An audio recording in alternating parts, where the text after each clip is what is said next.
함께 읽겠습니다. 여호와여 나의 말에 귀를 기울이사 나의 심정을 헤아려 주소서. 나의 왕 나의 하나님이여 내가 부르짖는 소리를 들으소서. 내가 짙게 기도하나이다. 여호와여 아침에 주께서 나의 소리를 들으시리니 아침에 내가 주께 기도하고 바라리이다. 주는 죄악을 기뻐하시는 신이 아니시니 악이 주와 함께 오만한 자들이 주의 목전에서 서지 못하리이다.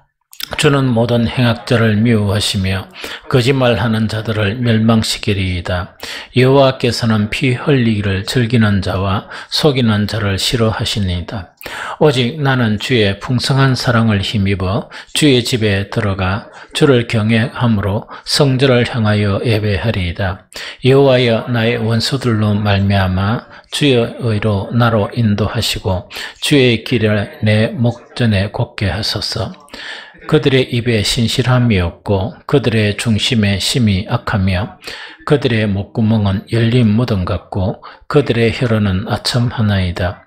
하나님이여 그들을 정죄하사 자기께 빠지게 하시고 그 많은 허물로 말미암아 그들을 내쫓으소서. 그들이 주를 배역함이니이다. 그러나 주께 피하는 모든 사람은 다 기뻐하고 주의 보호로 말미암아 영원히 기뻐 외치고 주의 이름을 사랑하는 자들은 주를 즐거워하리이다.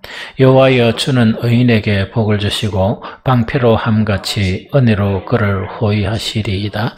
아멘.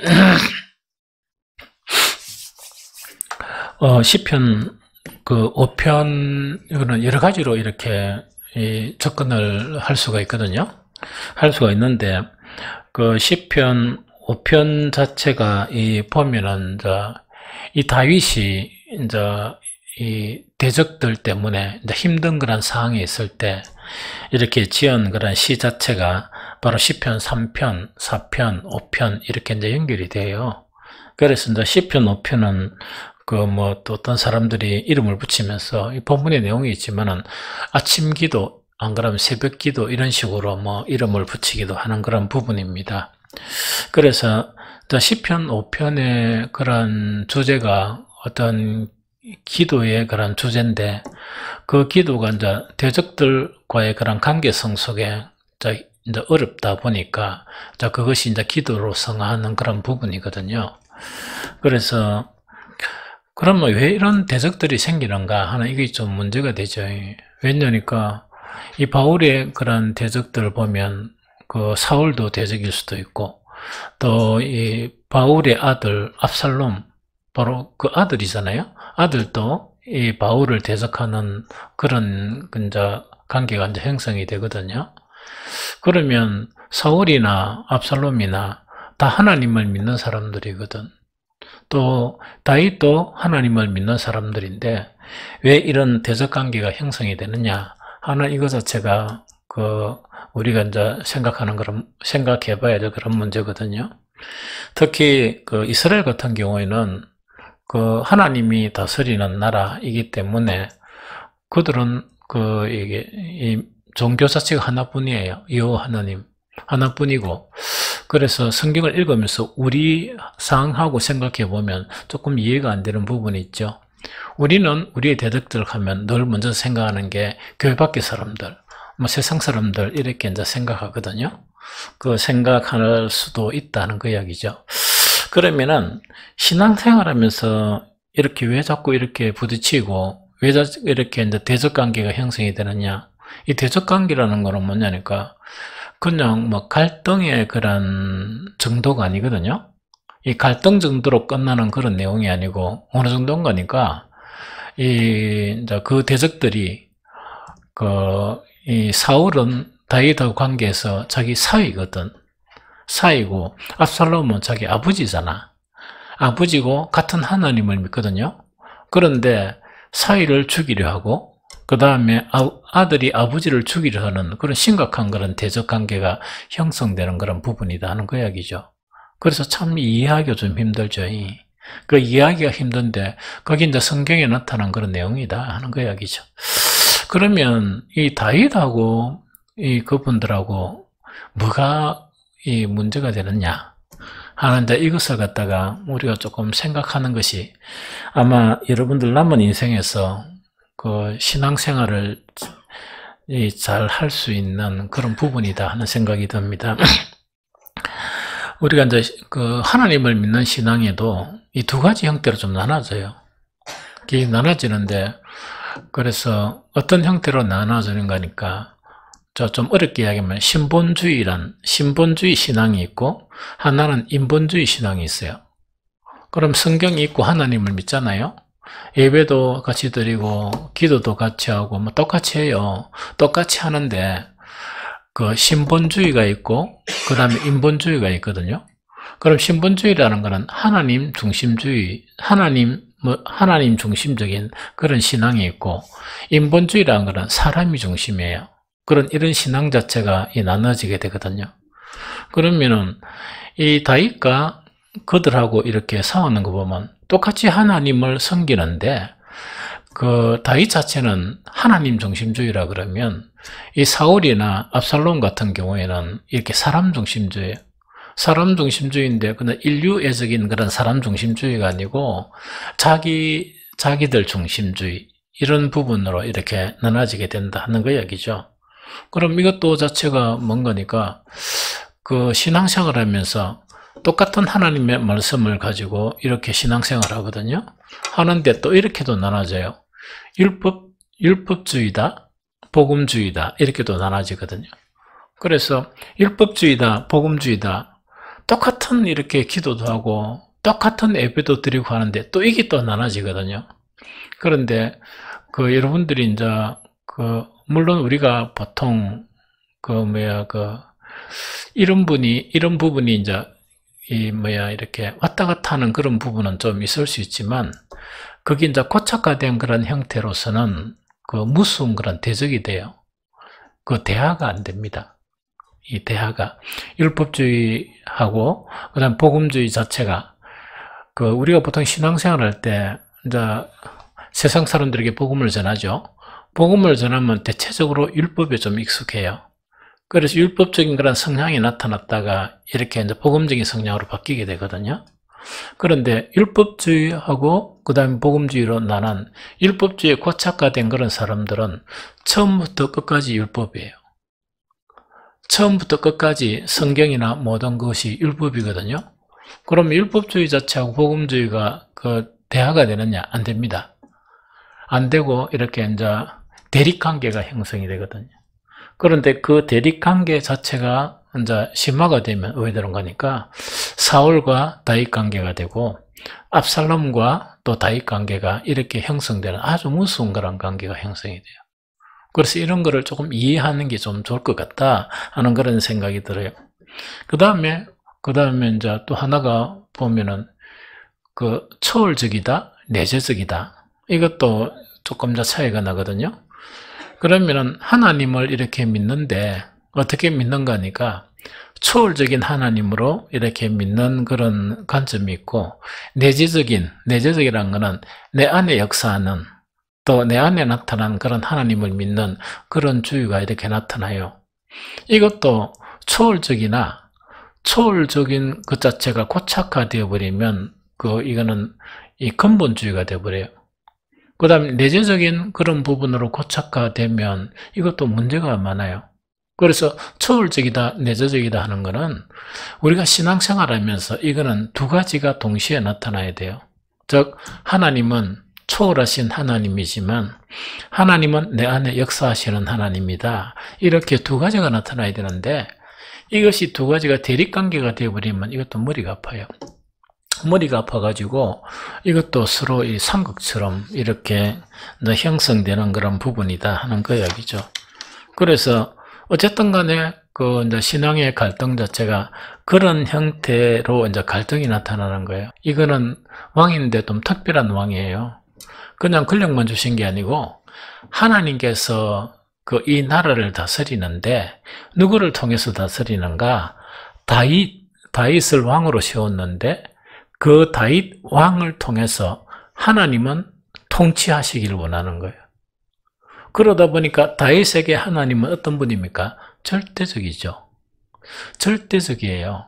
그래서 시편에 보면 하나님을 어떻게 표현하는 거니까 자기가 왕이죠. 자기가 왕이지만 하나님을 왕으로 표현하는 거예요.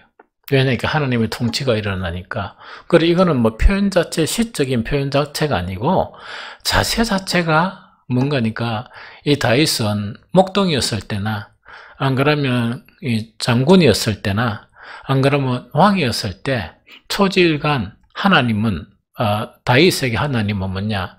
정말 한 왕 같은 존재예요.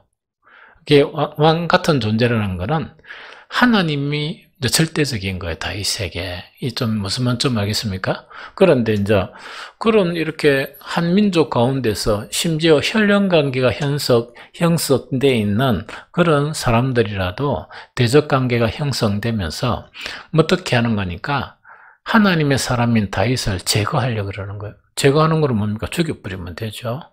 그래서 자기 아들이라도 그 아버지를 죽이려고 이렇게 반란을 일으키고 그 사울은 사위인데도 불구하고 죽이려고 이렇게 막 이렇게 흉계를 꾸미는 그런 가운데 있다는 그 이야기죠. 이 무슨 말인지 알겠죠? 그러면 오늘은 좀 뭘 좀 생각해 보는 거니까 참 이 그리스도인으로 산다는 것은 하나님의 평강이 임하는 거는 괜찮은데 뭐 이 세상 사람과 안 그러면 뭐 모두 다 이거 두루뭉실하게 편하게 사는 거 있죠. 이건 좀 문제가 많아요. 그렇게 살 수가 없습니다. 그렇게 못 살거든요. 세상 사람하고 삶을 같이 해버리면 세상 사람들이 절대로 비난 안 해요. 비난 안 하거든요. 그 다음에 뭐 완전히 이게 뭡니까 그 인본주의적인 사람들에게 대해서 뭐 복음을 위해서 내가 인본주의인 것처럼 이렇게 행동하는 그것은 뭐 괜찮지만은 완전 인본주의로 흘러버리면 그거는 신앙 자체가 안 되죠. 그래서 이제 참 이렇게 경건하게 산다는 것은 뭐냐니까 핍박을 받게 되고 항상 그런 갈등인데 성경에 지금 나타난 그런 갈등은 뭐냐? 죽이려고 하는 그게 대단히 심각하죠. 이런 갈등 자체가 이 형성되는 것이 이 본질적인 신앙을 지키고 살아가는 그런 사람들에게 이런 대적들이 늘 따라다닌다. 이거는 구약에도 그렇고 신약에도 그렇고 지금 현재로도 따라다니는 거예요. 그런데 이럴 때 주님은 평화 이래가지고 뭐 다 평화를 손잡아버리면 냉전 오해되는 거니까 주님과도 평화하고 누구와도 평화됩니까? 마귀하고도 평화한 거예요. 그럼 그거는 신앙이 바릅니까? 이상합니까? 이상한 게 신앙이 아니지. 애초부터 믿음이 아니었지. 그렇죠. 그러니까 출로부터 그는 좀 잘못된 그런 부분이다 하는 거 이야기죠. 그래서 작은 어쨌든 간에 그 이제 갈등을 이래 가지다 이제 보니까 어떤 문제가 생깁니까? 이렇게 이제 믿음을 지키면서 살려고 이렇게 몸부림치는 사람들에게는 뭐가 대적 관계가 형성되겠죠.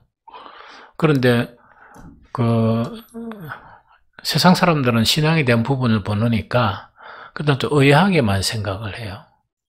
의아하게만 생각하지. 옛날에 그 유대의 그런 예수님 시대의 서기관들이나 장로들이나 이런 사람들은 그냥 의아하게 생각했습니까? 예수님을 죽이려 했습니까? 죽이려 한단 말이지. 그래 항상 그런 아주 신랄한 아주 심각한 그런 문제가 좀 형성이 돼요. 그런데 이제 예수님이 왕으로 안 오셨고 평민으로 오셨다 그러면 그런 대립관계가 형성되겠습니까? 안 됩니다. 왜냐니까 복음으로 사는데도 희비리하게 살잖아요. 그러면 누가 건드리겠습니까? 안 건드립니다. 마귀도 안 건드려요. 왜? 건드리다가 하나님으로 강해지면 지 손해죠. 신앙이 강해져 버리면 마귀한테 손해잖아요. 그런 사람들 안 건드립니다. 그럼 안 건드린다 그러니까 평합니까? 타락이에요. 다윗이 왕이 아니었고 그냥 목동으로만 계속 있었으면 사울이 목동인 다윗을 죽이려 했을까요? 그러니까 뭔가 주님 안에서 두곡을 나타내고 주님 안에서 뭔가를 나타내니까 그때부터 이제 문제가 생기는 거예요. 그래서 아까 여러분들 이제 내가, 이런 대립가가 형성되고 심각한 대립관계입니다. 이러니까 여러분들, 난 이때까지 늘 평화였는데요. 이러면, 뭐라 하니까, 그래, 대립관계 형성될 위치가 아니었다 생각하면 돼요.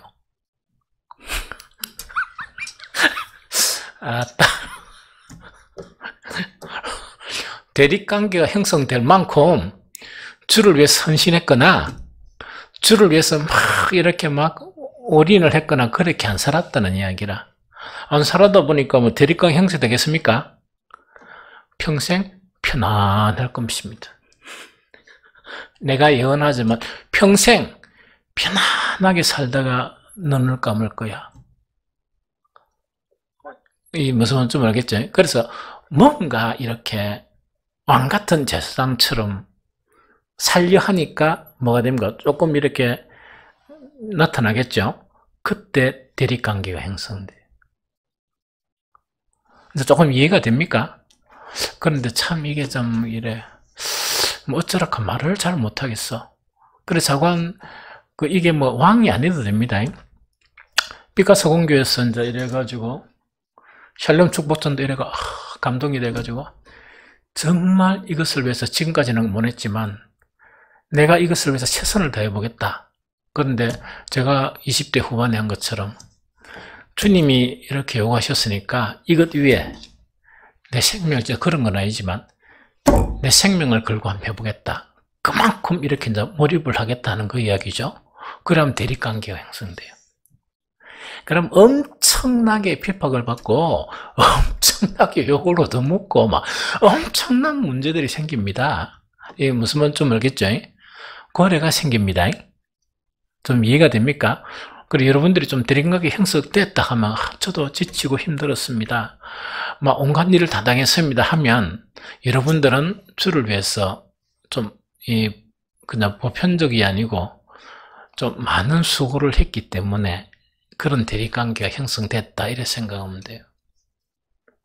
좀, 그 다음 보편적으로 살아가면 편안해. 아무도 안 건드려. 모임 참석해라 하면 참석하고, 수련회 가자 하면 가고, 금식기도 가자 하면 금식기도. 그런 프로그램 아무것도 아니야. 그래가 누가 건드릴 사람이 없어. 그런데 내가 이 복음을 위해서 내 생명을 걸고, 정말 내가 4년 동안 정말 내가 영혼들을 위해서 내 최상의 것을 드리겠다 하면 그때부터 난리가 나는 거야. 누구부터? 부모들부터 해가지고 막 핍박이 가해지고, 있지? 내가 생기고 막 학교만 가면 내 이야기가 스포지가 있다, 애가 있고, 막 하루하루 사는 게 힘들고 지치고 그래 돼버리는 거예요. 근데 그냥 하는 대로 막 어묵좀 살잖아. 사냥 평안하게 살아. 둘이 좀 평안했냐? 그죠? 그 농담이고. 그렇죠. 이거는 대립관계 형성된다는 것은 그렇기 때문에 대립관계 형성돼요. 그래서 이 샬롬 축복전도가 이제 시작이 되면서 지금까지 살아왔던 그런 삶의 패턴을 버리고 정말 이것에 내가 한번 뭔가를 해보겠다, 올인을 해보겠다 이래 되면 제일 먼저 부부관계부터 삐걱거려요. 그 다음에 그 자녀관계도 왜냐? 안 하는 짓을 하니까 삐걱거리고, 난정으로 막 교회에서도 핍박을 받고, 그렇게 목사만이 그 사람 편이고 있다. 나머지는 거의 다 대적들이 될 수도 있다는 그 이야기입니다. 참 신기하죠. 우리가 주님 앞에 온전하게 살면, 아까 이야기했죠. 인본주의적인 그런 부분을 가진 사람들이나, 일본적인 부분적인 가진 사람들이 그냥 아무것도 안 하고 히브리하죠. 조용하게 살면 아무 일은 안 일어나요. 좀 이해가 되겠죠? 그래서 다윗은 조용하게 살 수 없는 사람이죠. 왜? 하나님의 사람이니까. 하나님의 통치가 이루어지는 사람이니까 이 순간순간 대적들이 일어나는 그런 상황 자체가 연결이 된다 하는 이야기죠. 이해됩니까? 그래서 이 다윗은 그런 사람들에 대해서 뭐라고 이야기하는가 하니까 악한 자다 이렇게 이제 표현을 해요. 그러면 그 사람들의 특징 자체가 뭐냐니까 오늘 본문에 시편 5편 4절 6절 읽어봅니다. 한번 읽어봅니다. 빨리빨리 시작.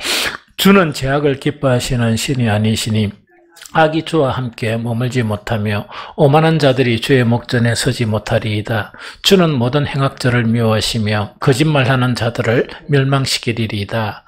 여호와께서 피 흘리기를 즐기는 자와 속이는 자를 싫어하시니이다 한 이야기죠. 그럼 이때 5절 6절 노는 5절 6절에 노는 죄악, 그 다음에 악, 그 다음에 오만함, 그 다음에 행악, 거짓말, 그 다음에 피 흘리기를 즐기는 것, 속이는 자, 이들이 바로 누군가니까 바로 아까 이야기한 그 다윗의 그런 대적자들 있죠. 이 대적자들이 가만히 있을 때는 평화 일하다가 뭔가 이렇게 획기적인 주를 위해서 일을 하려고 그러면 악하게 확 바뀌어버려요. 이게 무슨 말인지 알겠죠? 완전히 악하게 바뀌는데 어느 정도 심하게 바뀌는 거니까 죽을 똥 살똥 이렇게 덤벼드는 그런 악한 세력으로 바뀌어버려요. 참 희한하죠. 그래서 이렇게 이제 바뀐다는 이야기죠. 그 다음 시편 5편 9절 10절도 한번 읽어봅니다.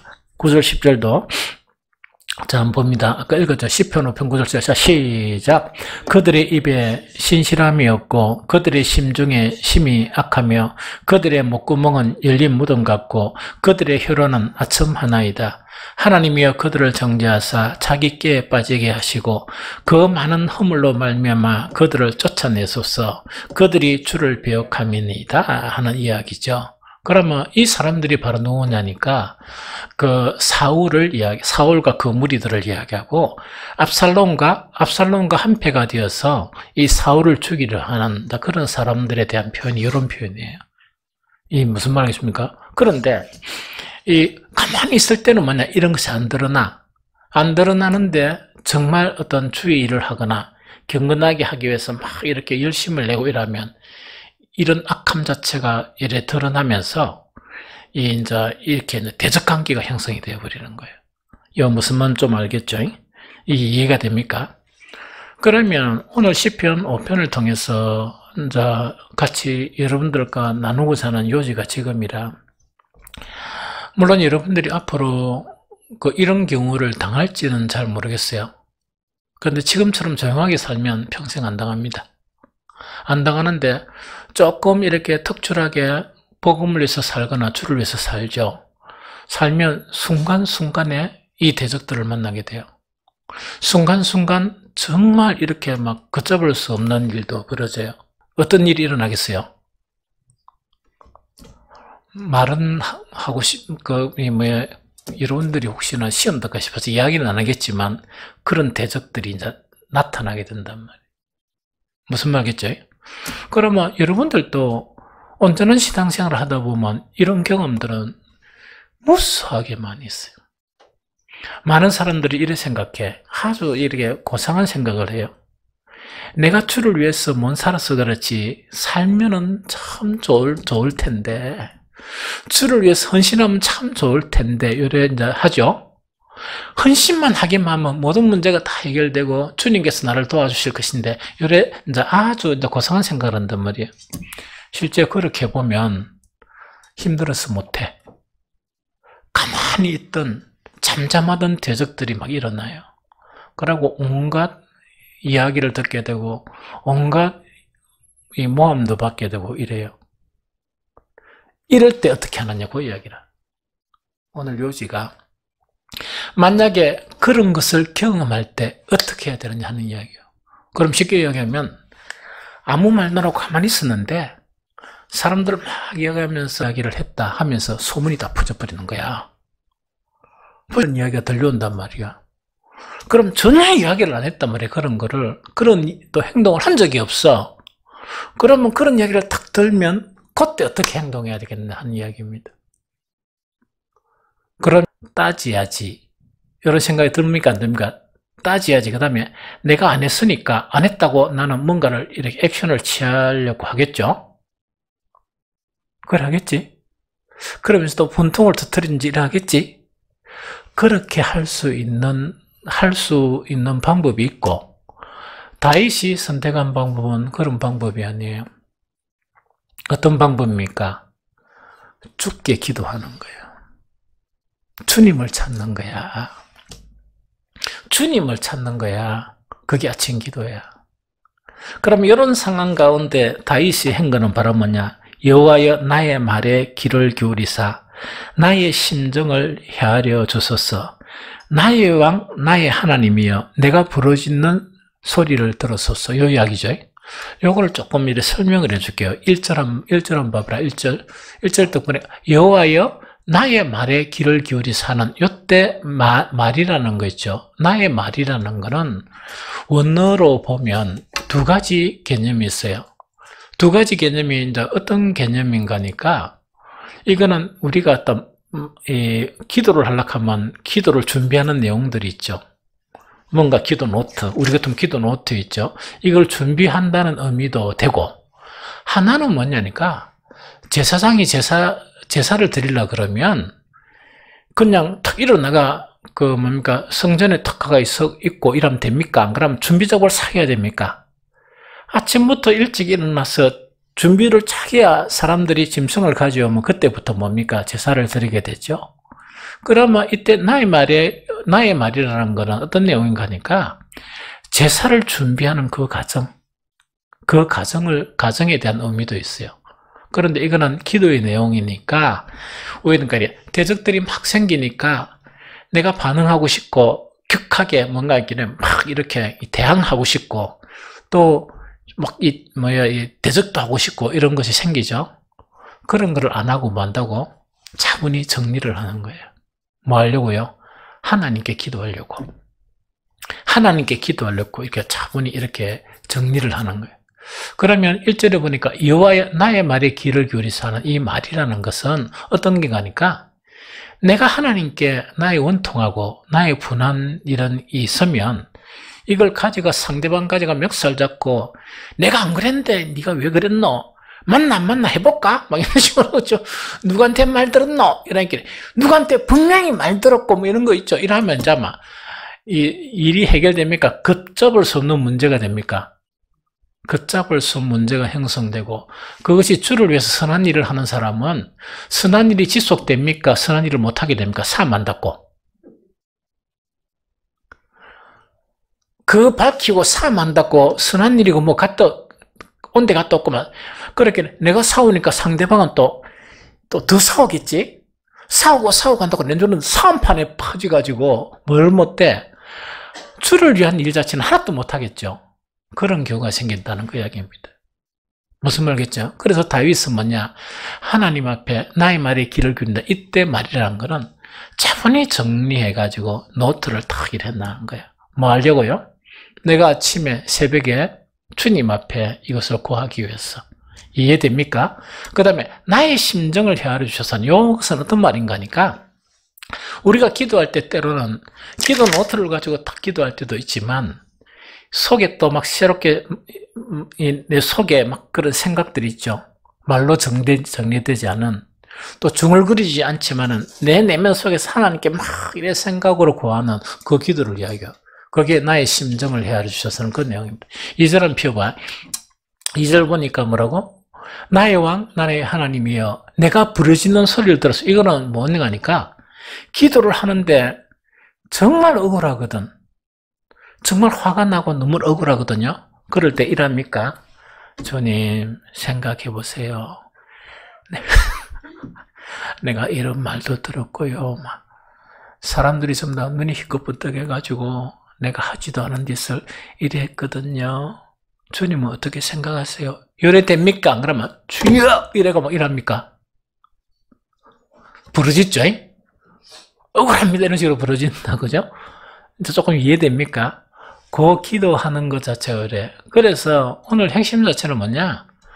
반드시 경건하게 살고자 하고 주를 위해서 살고자 하면 이런 일 저런 일 이런 소리 저런 소리 그런데 적게 듣는 게 아니고 심각한 그런 이야기도 들어요. 완전 사람을 매장시키려고 하는 그런 이야기도 막 듣게 된단 말이에요. 그럼 그럴 때 어떻게 되는가? 맞대응해가 싸우면 이것도 안 되고 저것도 안 되고 아무것도 안 되고 그럼 다윗이 택한 것은 뭔가니까 하나님 앞에 고스란히 가져가는 거예요. 하나님 앞에 고스란히 가져가서 하나님께 기도하면서 누가 해결해 주시도록? 하나님께서 해결해 주시도록 이렇게 기도하는 것 자체가 오늘 교훈에서 가장 중요한 그런 교훈이에요. 무슨 말겠죠? 그래서 이제 여기서 보면은 그럼 기도의 자세는 어떻게 되는가 하니까 아까 악인들이 나왔죠? 악인들을 절대로 본받으면 안 돼. 그런 삶이 내한테 흔적이 있으면 그걸 회개 기도해야 돼요. 기도자에게는. 그 다음에 그 기도자의 자세는 또 무엇을 추구하는 삶이 뒤따르야 되는가? 사랑과 의를 추구해야 돼. 왜? 하나님이 사랑의 하나님이시고 의의 하나님이시니까. 시편 5편 7절 8절 읽어봅니다. 자, 시작.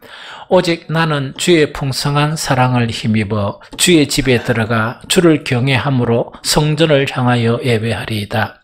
여호와여, 나의 원수들로 말미암아 주의 의로 나를 인도하시고 주의 길을 내 목전에 곱게 하소서 하는 그 이야기죠. 그러면 성전에서 기도에 하러 나가는데 뭐냐? 그런 핍박 가운데 또 그런 뭡니까? 여러 가지 도전들 있죠. 정말 언제는 기분이 너무 나쁘고 정말 이걸 내가 꼭 해야 되나 할 정도로 그런 마음이 생기는데 안 하면 왜 됩니까? 사탄이 승리한 거예요. 내가 이런 소리를 들어가면서까지 이 일을 해야 되나? 이렇게 그 생각이 딱 들면 누가 승리할 수 있어? 마귀가 승리할 수 있어. 무슨 말겠죠? 그렇게 안 하고 탁 이렇게 요약해가지고 하나님 앞에 탁 가서 이제 기도를 하는 거예요. 기도자의 자세는 뭐냐? 악한 길은 버려야 됩니다. 왜냐? 우리 속에 악이 있으면 아무리 기도해도 응답 안 됩니다. 아무리 기도해도 응답이 안 돼요. 이해됩니까? 그리고 뭐가 있어야 되는가? 오히려 하나님의 사랑에 이끌려서 가야 돼요. 그것은 하나님의 사랑을 깨닫고 내가 하나님의 아가페적인 그런 사랑에 이끌려서 정말 성전에 나아가야 되고 그 다음에 뭐를 가지고 나아가야 돼? 의를 가지고 나아가야 돼. 의. 무슨 말겠죠? 내가 내 원수들로 말미암아 주의 의로 나를 인도하시고 그래서 기도자는 뭐냐? 악은 다 버려야 되고 뭐가 이래 풍성해야 돼? 사랑과 의가 풍성해야 응답받는 기도자가 돼요. 이거 좀 이해됩니까?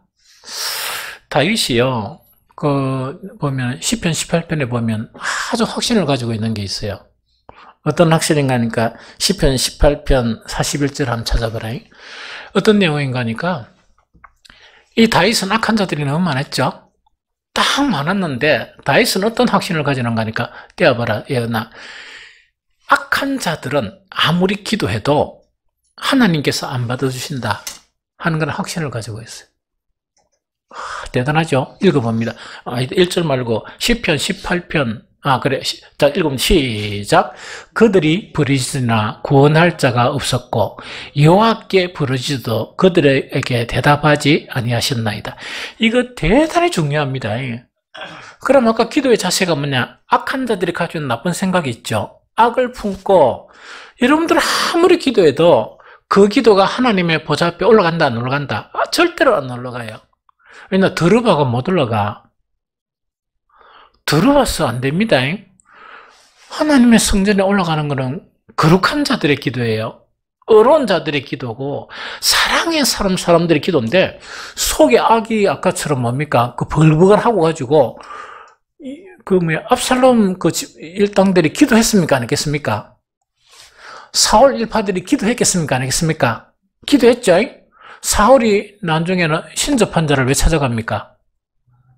기도가 응답이 안 되거든.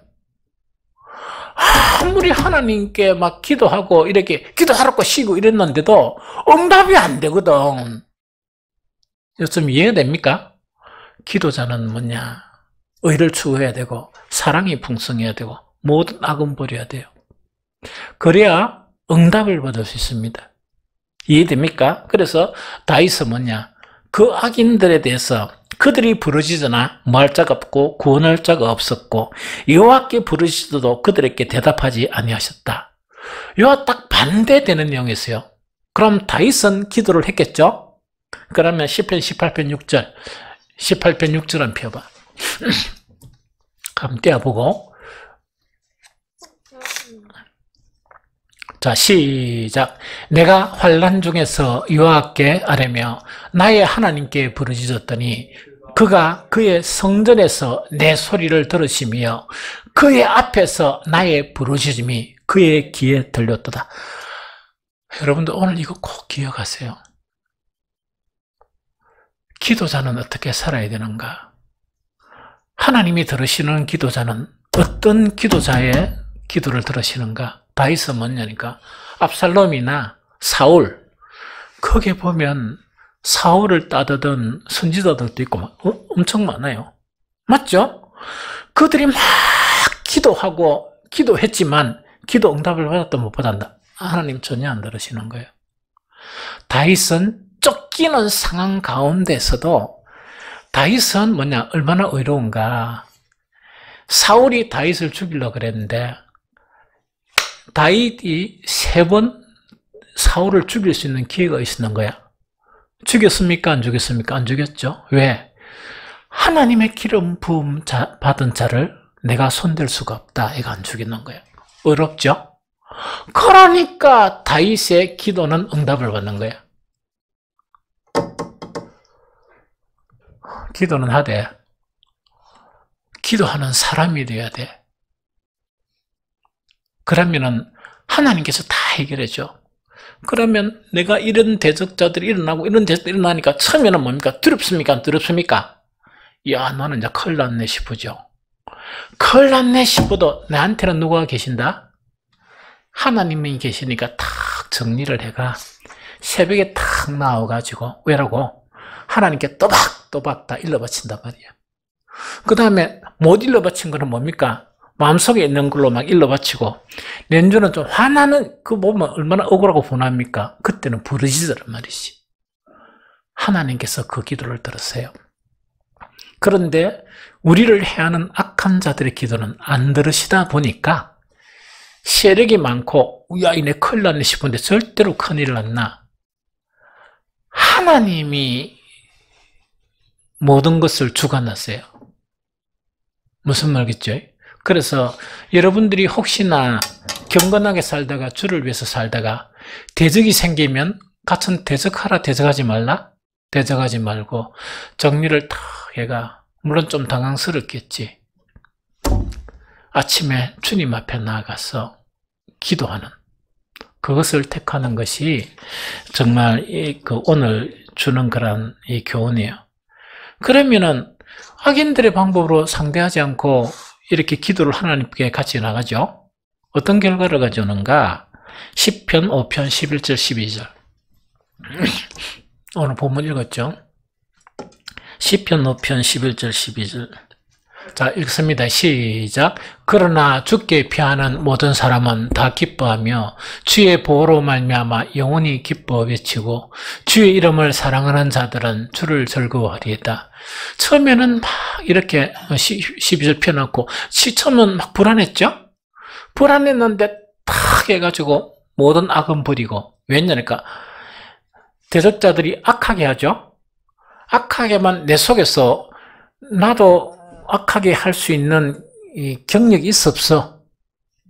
나도 죄중에서 났잖아. 에이? 너 그만 나도 그 정도 할 수 있다. 이래 보면 고퍼야 지는 거야. 그럼 악한 마음에 생긴 것 자체를 하나님께 회개하면서 주님 정말 내가 진정으로 회개합니다 하면서 내가 이런 상황입니다. 이렇게가 주님 앞에 직고를 하면 하나님께서 나의 기도를 들어주시면서 선물을 주시는데 첫 번째 선물이 기쁨과 즐거움을 줘요. 11절에 보면 그러나 주께 피하는 모든 사람은 다 기뻐하며 주의 보호로 말미암아 영원히 기뻐 외치고 주의 이름을 사랑하는 자들은 주를 뭐하다? 즐거워한다 하는 이야기라. 요것만 있느냐? 하나님께서 요것만 주시겠느냐? 12절 한번 봅니다. 여호와여 주는 의인에게 뭘 주시고 복을 주시고 방패로 한같이 은혜로 그를 호위하신다. 지켜주신다는 이야기라. 그러면 뭐와 무엇을? 내가 그것을 악한 자들이 대적하는데 악한 방법을 했다면 둘 다 망해. 맞죠? 악한 방법으로 안 하고 선으로 악을 이기다 보니까 하나님은 복을 주시는 거야. 그 문제도 해결해 주시는데 이렇게 보너스로 복을 주시고 그 다음에 뭘 주셔? 은혜로 그 사람을 호의해 주신다, 지켜주신다는 얘기예요. 누가 지켜? 하나님께서. 내가 막 이렇게 화가 난다 이래가지고 내 머리를 뽀로록 해가지고 내가 몇 사람 포섭에 가 우리도 공격하자 에이 해봐봐 그 아무 힘도 없어. 맞죠? 아무 힘도 없는데 하나님께 직구하고 타니까 하나님이 은혜로 팍 방패로 딱 막아가지고 그 사람을 호위하신다는 거 여기요. 되게 은혜스럽죠? 명절 동안 숙제 내줄게. 금요 기도에도 없고 내일 아침부터 새벽 기도도 없고 하니까 시편 5편은 이렇게도 접근을 할 수 있다는 이야기를. 그래서 명절 내내 이걸 묵상하면서 명절 지나고 나면서는 뭐냐니까 진짜 기도의 진정한 기도의 사람이 되는 거. 그게 숙제예요. 그러면 한 주간 해가 될랑가는 모르겠지만 그래서 묵상하면서 명절을 잘 보내고 너무 많이 먹지 말고 적당히 먹고 그래서 잘 쉬고 그랬으면 좋겠다 하는 생각이 듭니다.